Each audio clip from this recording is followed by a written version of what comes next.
মন্ত্রী ছিল, সে সবসময় শুধু বলে যে আল্লাহ যা করে ভালোর জন্যই করে।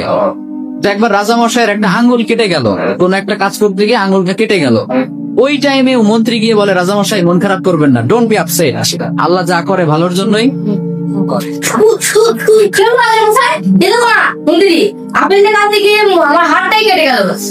চিন্তা করবেন না রাজামশাই, উপরওয়ালা যা করে ভালোর জন্যই করে। তোমার হাত কথা আমি হাত কেটে গেছে, তা উপরওয়ালা যা করে ভালোর জন্যই করে। বলবো আপনাকে রাজামশাই, উপরওয়ালা যা করে ভালোর জন্যই করে। ঠিক আছে মহারাজ। ভুল ভাবছেন মহারাজ, ভুল ভাবছেন। এবার বলো মন্ত্রী, আমি যে তোমাকে বন্দি করলাম এটা কি তোমার ভালো হলো? মহারাজ, উপরওয়ালা যা করে ভালোর জন্যই করে। নিয়ে যাও আমার চোখের সামনে থেকে কে। এবার রাজামশাই তো রেগে গেছে যে এতদিন একা একা বক বক করতে কিছু বলি নাই, আমার আঙ্গুল কেটে গেল, এখানে ভালোর কি আছে? তো আল্লাহ যা করে ভালোর জন্যই করে, তাই না? বলে হ্যাঁ। তো ঠিক আছে, যা, তোরে আজকে থেকে আমি জেলখানায় ঢুকিয়ে দিলাম। আল্লাহ যা করে ভালোর জন্যই করে, তার মানে জেলে যাওয়াটাও তোর জন্য ভালো। ঠিক আছে, যা, তোর মন্ত্রিত্বও কেড়ে নিলাম, জেলখানায় ঢুকিয়ে দিলাম। মন্ত্রী এবারও বলে সমস্যা নাই, আল্লাহ যা করে ভালোর জন্যই করে। তো এবার রাজামশাই আরেকটু রেগে গেছে যে পানিশমেন্ট দিতে চাইলাম, উল্টা দিকে আমাকে নিয়ে ঠাট্টা করে।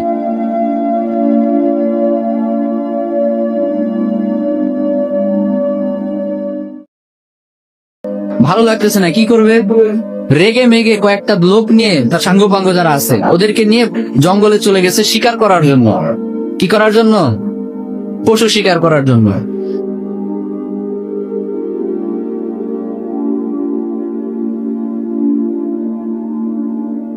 রাজামশাই, তাহলে কোন জঙ্গলটাই যাবেন? জঙ্গলটাই না, ওই জঙ্গলটাই। তাহলে ঘন জঙ্গলটাই চলো। তাহলে চলেন।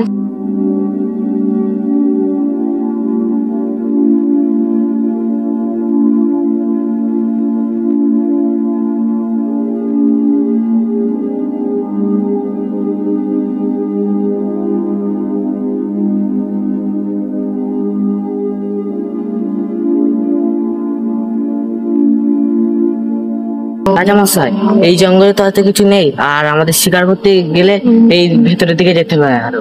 তাহলে ভেতর দিকেই চলুন। তো পশু শিকার করছে করছে, ইন দা মিন টাইম কয়েকটা লোক তাদের উপর হামলা করলো। এরা হলো জঙ্গলি মানুষ, এদেরকে কি বলে? জঙ্গলি মানুষ, বুঝতে পারছেন? মানে এরা জঙ্গলি, ওদের উপর হামলা। এই হামলা দেখে বাকি যারা ছিল রাজামশাই বাদে সবগুলো ভৌদৌড়, এক ধরে পলাই। চাচা আপন প্রাণ বাঁচা, নিজে বাঁচলে বাপের নাম, রাজামশাই মরলে মরুক, আমরা বাঁচি। রাজামশাই, আর এই জঙ্গলে তো কিছুই দেখতে পাচ্ছি না আমরা। তুমি ঠিকই বলেছো, চলো একটু ভেতর দিকে দেখি। হ্যাঁ হ্যাঁ রাজামশাই, চলুন চলুন। আর রাজামশাই তো সুখে শান্তিতে বসবাস, দৌড়ানোর প্র্যাকটিস নাই। রাজামশাই, রাজামশাই, ওই দেখুন হরিণ, ওই দেখো। কই কই কই কই কোথায়? এই দেখো, ওই আল্লাহ বান্দা একটু দৌড় দিতে না দিতে ধরা পড়ে গেছে। আর অন্যদের তো হেঁটে দৌড়ে অভ্যাস আছে, ওরা পালিয়ে গেছে। আজকে আর মনে হয় শিকার করা হবে না। রাজামশাই, ঘন জঙ্গলের দিকে চলুন, কিছু না কিছু পাওয়া যাবে। এখন রাজামশাইকে সবাই ধরে নিয়ে চলে গেছে এক জায়গায়। আসলে রাজামশাইকে তারা নিয়ে গিয়েছে জবাই করার জন্য। কি করার জন্য? তাদের বিশ্বাস মতে প্রত্যেকটা বছর তারা তাদের দেবদেবীর উদ্দেশ্যে একটা করে মানুষ উৎসর্গ করে। তাদের ধারণা হচ্ছে একটা করে মানুষ যদি আমরা প্রত্যেক বছর উৎসর্গ করি দেবদেবীদের জন্য, তাহলে পুরো বছরটা দেবদেবীরা আমাদেরকে সিকিউরিটি দিবে, নিরাপত্তা দিবে। তো ওই কারণে রাজামশাইকে নিয়ে গিয়েছে, শুয়ে দিয়েছে, জবাই করবে। এখন যেই না জবাই করতে যাবে, ইন দা মিন টাইম একজন চিন্তিতকার এর একটা আঙুল কেটে দিয়ে হবে না। ঠিক বলেছো, একে দিয়ে হবে না। আমাদের বন্যদের জন্য নিখুঁত মানুষ দরকার, সেটা একে দিয়ে হবে না। ঠিক আছে সর্দার। আমাদের দেবদেবীদের জন্য উৎসর্গ করতে গেলে একেবারে পারফেক্ট মানুষ লাগবে, যার কোনো খুঁত নাই, কোনো খাত নাই। এই লোকের তো একটা আঙ্গুল কাটা, একে দিয়ে আমাদের কাজ হবে না, ওকে ছেড়ে দাও। সুবহানাল্লাহ পড়ে। রাজামশাইকে ছেড়ে দিল। রাজামশাই খুশিতে এক ধরে এসে জেলখানায় এসে মন্ত্রীকে বলে, মন্ত্রী মশাই আপনি ঠিকই বলছিলেন, আল্লাহ যা করে ভালোর জন্যই করে।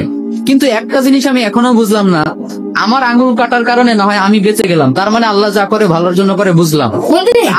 জেলখানায় দিলাম, এখানে আপনি ভাবছেন কেন? মন্ত্রী, তুমি যা বলেছো ঠিকই বলেছিলে, উপরওয়ালা যা করে ভালোর জন্যই করে। মহারাজা, আপনি তো এই কথা বিশ্বাস করেন না। আজকে আমি বুঝতে পারলাম তোমার এই কথার মানে। আমার যদি আজকে হাত না কাটতো, তাহলে আমার প্রাণ বাঁচতো না মন্ত্রী। উপরওয়ালা যা করে ভালোর জন্যই করে। কিন্তু তুমি যে আজ কারাগারে আছো, এতে তোমার কি লাভ হলো? এখনো বুঝতে পারলেন না মহারাজ? উপরওয়ালা যা করে ভালোর জন্যই করে। না, আমি এখনো বুঝতে পারলাম না। এই দেখুন মহারাজ, আজকে যদি আমি কারাগারে না থাকতাম, নিশ্চয়ই আপনি আমাকেই স্বীকার করতে নিয়ে যেতেন। হ্যাঁ মন্ত্রী, তা তো ঠিক বলেছো। এই দেখুন মহারাজ, আমি আপনার সাথে ওই জায়গায় থাকলে নিশ্চয়ই আপনাকে ফেলে আসতে পারতাম না। তা তো ঠিক বলেছো মন্ত্রী। তাহলে বলুন মহারাজ, আমার শরীরে তো কোনো সুখ নেই, আমি যদি ওই জায়গায় আপনার সাথে যেতাম তাহলে ওরা নিশ্চয়ই আমাকেই ভোজন বানাতো। তার জন্য তো বলি মহারাজ, উপরওয়ালা যা করে ভালোর জন্যই করে।